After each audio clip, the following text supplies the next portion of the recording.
Melihat berita-berita sekarang, kalau nggak bobroknya pemerintahan, ya mentok-mentok kasus kejahatan. Dan kasus yang masih selalu saja disalahpahami orang adalah kasus pelecehan, di mana orang-orang masih saja selalu terbolak-balik menyalahkan pelaku atau justru malah si korban.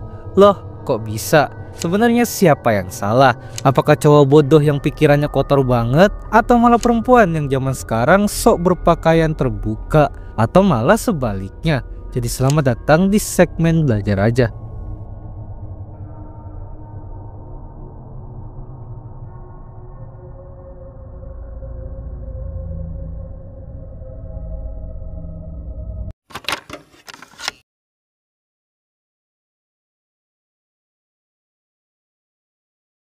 Gua muak ketika di kasus-kasus seperti ini, orang-orang masih saja cenderung menyalahkan salah satu pihak, bahkan gender. Ketika pihak perempuan terkena pelecehan, perempuan disalahkan karena katanya kok bisa-bisanya dilecehin sama orang, entah karena pakaian atau gampang dimanipulasi. Dan ketika pihak pria yang mengalami pelecehan, orang-orang cenderung tidak percaya. Padahal dua kasus ini ya korban tetaplah korban. Sekarang pertanyaannya, kenapa bisa banyak kasus-kasus biadab seperti ini, mulai dari kalangan bawah, kalangan atas, bahkan sampai ke profesi-profesi yang harusnya mulia. Ada aja oknum yang malah buat kasus biadab kayak gini. Jelas semuanya karena satu hal, yaitu nafsu. Dan orang-orang biadab ini adalah orang-orang hina karena tidak bisa menahan nafsunya dan mengikuti semua fantasi liarnya. Mereka pikir dengan membuat rencana so out of the box dengan memanipulasi korban adalah hal yang memuaskan. Dan kalau kalian masih saja mikir ini semua karena si korban yang gampang dimanipulasi atau bahkan menyalahkan korban yang memancing, percayalah, pelaku pelecehan adalah orang gila. Dan mereka nggak kayak kalian yang mungkin bisa nafsuan kalau emang udah lihat video porno doang. Para pelaku pelecehan ini bener-bener orang yang nafsuan di tahap nggak peduli tampilan korban itu gimana. Karena nyatanya banyak sekali korban yang sebenarnya pakaiannya udah sopan-sopan aja itu tetap kena. Atau kalian mau lihat orang yang lebih gila lagi, kalian lupa dengan berita kalau ada orang yang ngelecehan anak kecil pas lagi sholat subuh di masjid. Itu jelas sudah biadab banget. Apakah kalian masih menyalahkan si anak kecil karena nggak bisa jaga diri? Pada akhirnya dari semua kasus yang melibatkan laki-laki sebagai pelaku, jelas pelaku adalah orang gila yang nafsuan dan tidak ada pemakluman. Lalu bagaimana dengan perempuan? Nyatanya perempuan juga menjadi salah satu penyebab pelecehan juga. Loh, kok bisa? Memang bukan secara langsung, tapi nyatanya di zaman sekarang yang dipenuhi dengan internet dan sosmed, pelaku-pelaku konten sensual joget-joget nggak jelas, ya kebanyakan adalah perempuan-perempuan yang nafsuan juga. Karena dengan semakin banyaknya konten sensual, entah itu berbentuk konten mesum, joget-joget nggak jelas, atau quotes yang berbau-bau sus, laki-laki yang gila plus nafsuan calon pelaku kasus biadab tadi akan merasa, oh, perempuan zaman sekarang ternyata sudah semurah atau selemah ini. Dan akhirnya laki-laki gila ini merasa semua perempuan di luar sana sama dengan perempuan-perempuan murahan di sosial media yang laki-laki gila ini tonton. Dan berujung kasus-kasus biadab tadi malah muncul. Karena memang pada dasarnya kasus pelecehan juga disebabkan karena faktor pelaku yang sering kecanduan konten sensual.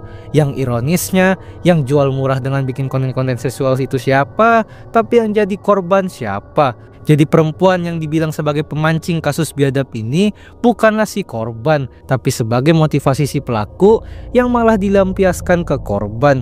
Pada akhirnya mau laki-laki atau perempuan memiliki peran nafsu yang berujung kasus pelecehan ke orang-orang gak bersalah. Mereka yang tidak bisa menahan nafsu mereka di gender manapun itu adalah orang-orang yang berbahaya yang harus kita hindari sebagai orang yang bisa menahan diri. Dan ya, poin pentingnya mau kalian laki-laki atau perempuan, itu jaga hawa nafsu kalian. Laki-laki menjaga pandangan dan perempuan menjaga dirinya.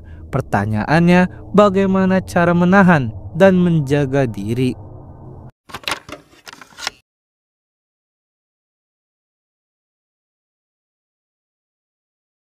Sebagai laki-laki, nyatanya jika kalian adalah orang yang dikit-dikit nafsu dan dikit-dikit nafsu, kalian adalah pecundang. Karena kalian selalu koar-koar menuntut perempuan untuk berpakaian sopan terus di sosmed tanpa menjaga pandangan diri sendiri.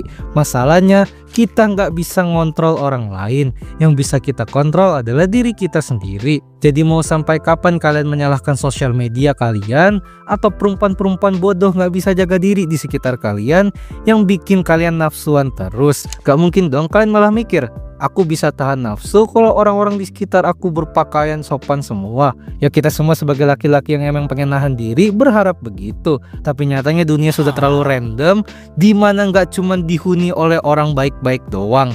Oleh karena itu sebagai laki-laki kalian benar-benar wajib yang namanya menahan diri terhadap nafsu kalian untuk melihat atau berpikir yang enggak.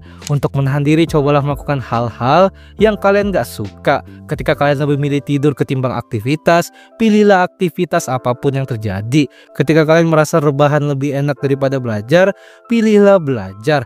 Karena dengan begitu otak kita akan terlatih untuk menjaga diri dari terjerumus ke hal-hal negatif termasuk pikiran kotor. Karena hal-hal negatif seperti kebanyakan rebahan, pikiran kotor, atau ya kebanyakan tidur, itu semua adalah dopamin instan yang memang itu tidak baik untuk otak kalian. Yang kesimpulannya, bagi laki-laki, tahan diri kalian. Gak perlu nyalahin dunia terus yang isinya udah orang-orang aneh semua. Itu mah kalian yang lemah aja. Dan bagi perempuan, ya sesimpel menjaga diri sebagaimana perempuan pada umumnya. Menjaga diri dalam lisan dan pakaian juga. Pakaian sendiri sebenarnya yang penting sopan aja, tapi yang paling penting memiliki intelektualitas yang tinggi benar-benar akan menyelamatkan kalian sebagai perempuan. Karena dengan begitu, sebanyak apapun laki-laki biadab yang mengincar kalian, pasti kalian tidak akan terlena atau termanipulasi dengan ucapan-ucapan kosongnya. Karena perempuan-perempuan bodoh yang seenaknya berpakaian ketika keluar tanpa tahu etika, atau perempuan yang kor-kor di sosmed dengan statement bodoh, atau pelaku-pelaku konten sensual adalah perempuan yang gak punya nalar untuk berpikir alias IQ jongkok. Karena mereka hanya memikirkan aku suka dan aku bakal lakuin, bukan aku suka tapi apakah ini layak jika aku lakuin. Intinya emang perempuan-perempuan yang begitu gak pernah mikir. Jadi sebagai perempuan memiliki nalar pikir yang bagus benar-benar menyelamatkan kalian. Akhirnya jika kita sebagai manusia sudah bisa menahan diri, semuanya akan dipenuhi kehidupan sosial yang normal, tidak dipenuhi ketakutan dan lain-lain. Coba kalian bayangkan, karena kasus-kasus biadab tadi benar-benar membuat kehidupan sosial kita jadi kacau banget. Sudah berapa banyak orang yang kayaknya trauma sama jasa profesi tertentu, entah itu dokter, sopir, atau polisi, karena pernah mendapatkan pelecehan dari oknum profesi tersebut. Yang tentu saja itu kacau. Intinya stop normalisasi segala bentuk pelecehan, mau itu konten, dunia nyata, dan apapun itu.